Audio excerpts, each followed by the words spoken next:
Кечели экинчи борбор калаада аба ырайы жаздагыдай болчу. Ал эми бүгүн кайра эле кыш өз өкүмүн көрсөттү. Таң эртеден бороон чапкын болуп, айлана заматта алай дүлөйгө түштү. Күтүлбөгөн кардын калың жаашынан улам калаада көчөлөр тайгак болуп, жол чырактары өчүп, тыгындар жаралды. Туруксуз аба ырайы жүргүнчүлөрдү ташыган маршруткалар жана кичи автобустардын жумушуна да тоскоолдук жаратты. Жолдор муз болгондуктан жүргүнчүсү бар автобустар жолдо жүрө албай, тургундарды жарым жолдон түшүрүүгө аргасыз болушкан. Эртеменен ооба пробка болду. Биз азыркы демеден үйдөн деле чыкпадык, базарда жумуш кылабыз, өзү базарга дагы чыкпадык. Ого, айта көрбөй эле бар жок муз болуп. Свет өчүп калды, светофорлор иштебей калды, бирок жакшы. Жаңы орган адамдары регулировка кылып атты, кайда иштегендер. Juda ham yaxshi bo'ldi. Yoz qisham qishligini qilyapti o'z vaqtida. Ham qiyinchilik tug'ildi, sovuq. Ishdan zo'rga chiqdik. 1 soatdan beri turibmiz, 42 ni kutib. Demek marшруттар өтө көп келбей жатат, Kelmayapti. 12 автобус чыккан, 4-линияга 12 номердеги автобус 3-өсү чыккан.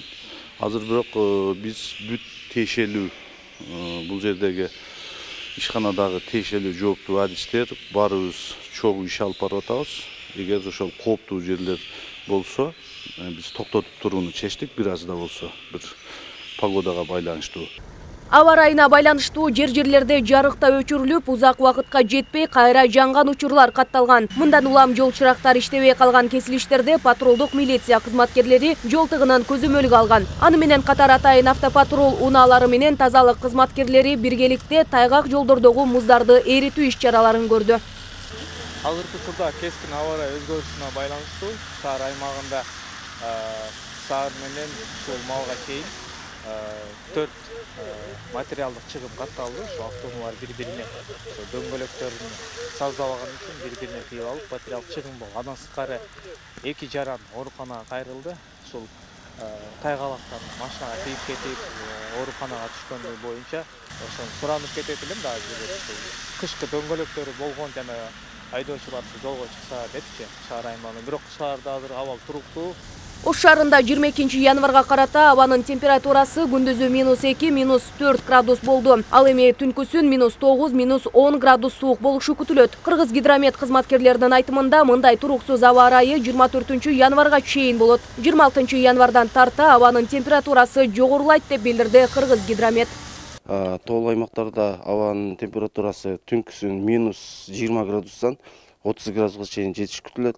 Күндүзгүсү болсо 10 градустан 15 градуска чейин суук болуш күтүлөт. Бизде ылдый көрүндөрдө түнкүсүн 8 градустан 12 градуска чейин суук болот. Күндүзгүсү 2 градустан 5 градуска чейин суук болот. Азыркы учурда шаарыбызда кардын жаашы 10 сантиметрге жетип калды. Ош шаарыбызда да ошондой эле 24 январга чейин кардын жаашы күтүлөт. Аба ырайы кескен сууктап кеткендигине байланыштуу шаардыктарды зарылчылык болбосо алыс жолго чыкпоо сунушталууда. Ошондой эле кала айдоочулары жолду аралыкты сактап, коомдук коопсуздукту камсыздоого чакырык жасалды.